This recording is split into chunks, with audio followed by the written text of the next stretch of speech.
پہلی شے نیت تھی. رکن وہ چیزیں کہ نماز میں اگر وہ چھوٹ جائیں انسان سے اور بعد میں بھی اس کو اس کا احساس ہو کہ وہ چھوٹ گئے تھے تو بتا دے, تو اب اس کے لیے لازمی ہے کہ نماز دوبارہ سے پڑھے گا نا. بعض چیزیں ایسی ہیں کہ وہ چھوٹ گئی مثال کے طور میں, تو ہمارے پاس اس کا طریقہ ہے سجدے 100 کرنا ہے یا کچھ رکعات ہیں نماز میں کہ جن کو ہمیں بجا لانا ہے. مگر اگر کچھ چیزیں چھوٹ جاتی ہیں تو اس کی وجہ سے نماز پھر ہماری درست نہیں ہے, ہم کو دوبارہ سے اس کو اثر نو پڑھنا پڑے گا. تو ان میں سے ایک چیز پہلی تھی نیت, دوسری چیز تھی تکبیرۃ الاحرام, تیسری چیز تھی قیام متصل پہ رکوع. ٹھیک, اس کے بعد میں ہم جو ہے وہ پھر ذکر وغیرہ پڑھتے ہیں. ٹھیک, تو ذکر میں ہم سورۃ الحمد پڑھتے ہیں, اور دوسری چیز یہ نماز کے واجبات ہیں جن کا ذکر ہو رہا ہے, اور دوسری شے ہے جو جس کو ہم پڑھتے ہیں وہ دوسرا سورہ ہے. ٹھیک ہے, تو یہ دو چیزیں ہم پڑھتے ہیں پہلی اور دوسری رکعت میں. اور اگر ہم باجماعت پڑھ رہے ہیں تو پھر ہم صرف اور صرف سنیں گے, جو پیش امام پڑھا رہے ہیں ان کو سننا ہے, اپنی طرف سے اس کو ہمیں دہرانا نہیں ہے. اور اگر وہ خفی نمازیں ہیں, نماز ظہر ہے, عصر ہے, تو اس وقت میں بھی ہمیں خاموش رہنا ہے, اپنی طرف سے نہیں, سوروں کو نہیں پڑھنا. ہاں دوسرا ذکر کر سکتے ہیں تاکہ کنسنٹریشن بنا رہے, سبحان اللہ سبحان اللہ سبحان اللہ, دیگر اذکار ہیں اللہ سبحانہ وتعالی کے, ان کو کر سکتے ہیں, مگر ہمیں دونوں سورے نہیں پڑھنی. اس کے بعد میں پھر جو رکنی چیز ہے وہ کیا ہے, وہ ہے رکوع. اب رکوع کا جو ہے نا یہ ہے کہ رکوع میں کس طریقے سے انسان کو جانا. بہترین طریقہ رکوع کا یہ ہے کہ ہم تکبیر کہا کرتے ہیں, نہ بھی کہے انسان ایسے جا رہا اللہ اکبر, تو یہ پوزیشن ہے. بعض اوقات ہم اس طریقے سے جاتے ہیں, ٹھیک, بعض اوقات اس طریقے سے کھڑے ہو جاتے ہیں, یا ایسے ہی کوہنیوں کو باہر نکال دیتے ہیں. نہیں, کوہنیوں کو باہر نہیں نکالنا.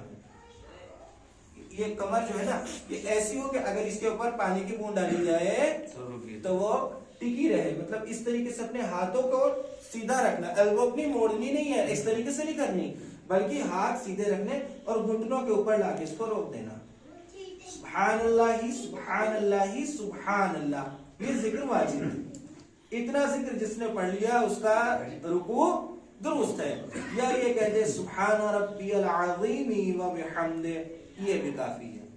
اور اگر دونوں نور علی نور تو سبحان اللہ سبحان اللہ سبحان اللہ سبحان ربی العظیم وبحمدہ, یہ ذکر جو ہے وہ دو ذکر ہیں. تو جن میں سے یا تو صرف ایک ذکر بھی کہے تو بھی رکوع اس کا درست ہے. مطلب یہ منیمم جو ہے اس کو یا تو کہنا سبحان اللہ سبحان اللہ سبحان اللہ, یا اس کو کہنا ہے سبحان ربی العظیم وبحمدہ. اگر خطا سے سبحان ربی الاعلی وبحمدہ بھی کہہ دیتا ہے تو رکوع اس کا درست ہے. اور اگر اس کے ساتھ صلوات کا اضافہ کرتا ہے تو یہ نماز کی ضمانت ہے. نماز میں جو ہم سے کمی بیشی ہو جاتی ہے, کنسنٹریشن پوری طریقے سے بن کے نہیں رہتا, وہ افراد کے جو چاہتے ہیں کہ وہ اس کو جبران کریں, یعنی وہ جو کمی بیشی ہو گئی اس کو پورا کر لیں, تو انہیں چاہیے کہ وہ رکوع میں اور سجدوں میں صلوات کا استعمال کریں, صلوات پڑھ لیں. اللہم صلی علی محمد وآل محمد. یہ ذکر تھا رکوع کا. دوسرا جو ہے اب ہے سجدہ. دو سجدے مل کے ایک رکن بنتا. اگر نماز میں ہمیں شک ہو کہ ایک سجدہ کیا تھا اور دوسرا نہیں کیا تھا, اس کے احکام انشاءاللہ بیان کروں گا.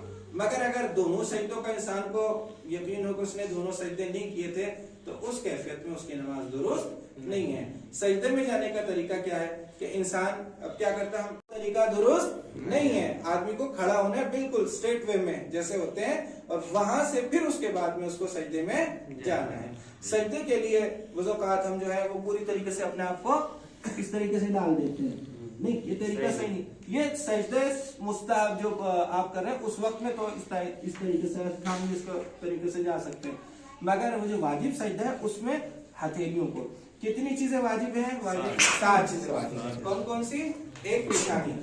اگر بال پیشانی پہ آ گئی ہے, ٹوپی اس نے یہاں تک لگا رکھی ہے تو اس کا سجدہ درست نہیں ہے. بال ہمارے بعض اوقات آگے آ جاتے ہیں, ان کو اس وقت میں اپنی پیشانی سے ہٹا لیں. یعنی اسکن جو ہے وہ ٹچ ہونی چاہیے اس چیز پہ کہ جس پہ ہم سجدہ کر رہے ہیں. ایک تو پیشانی ہو گئی, دوسرے ہتھیلیاں ہو گئی نا. انگلیوں سے ہمارا تعلق نہیں ہے, اگر انگلی اٹھ بھی جائے تو کوئی مسئلہ نہیں ہے, مگر ہتھیلیاں لگی ہونی چاہیے.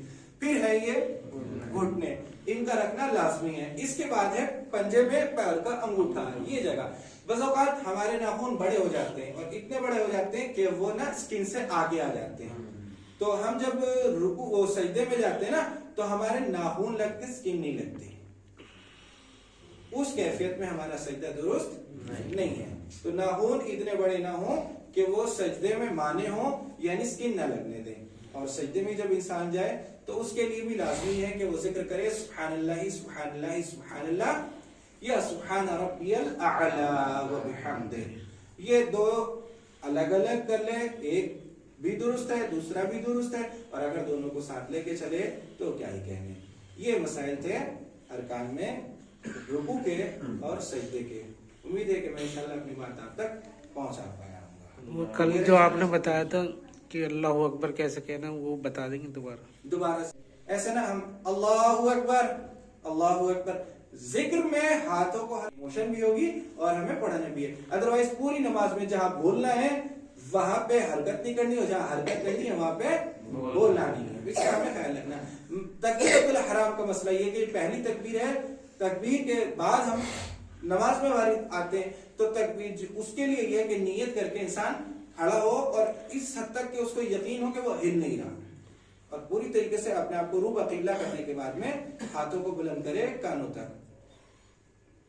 اللہ اکبر،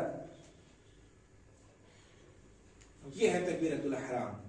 اس میں ایسے نہیں کر سکتے اللہ اکبر اللہ اکبر اللہ اکبر چھ بار ہم تکبیر کر لیتے، وہ درست نہیں ہے. یا اس طریقے سے اللہ اکبر اللہ اکبر اللہ اکبر، دیکھا میں نے بہت افراد بہت جلدی جلدی آ کے وہ 6-7 تکبیر بھیجیں گے. یہ تکبیرات اس وقت میں پڑھ لیں کہ جب تک اقامت ہو رہی ہے، مگر جب نماز کے لیے کھڑے ہو جائیں اس سے پہلے بھی آپ جتنی تکبیر بھیجنی بھیج لیں. جب تکبیرۃ الاحرام تو اس وقت میں ہاتھوں کو رکھنا کان تک، اللہ اکبر. اب یہ جہاں ہاتھ آ گئے آپ کے نیچے، تکبیر آپ کی مکمل ہو گئی. اس کے بعد سے اب نماز سٹارٹ کرنی. ایسا نہیں کر سکتے اللہ اکبر بسم اللہ الرحمن الرحیم، نماز درست نہیں ہے. وہاں پہ قیام لازمی ہے. نیچے آنے دو، ہاتھ آ جائیں اپنی جگہ پہ، جا کے ٹھہر جائیں، اس کے بعد سے پھر سے شروع کرنا ہے. کلیئر ہے انشاءاللہ؟ امید اپنی بات پہنچا.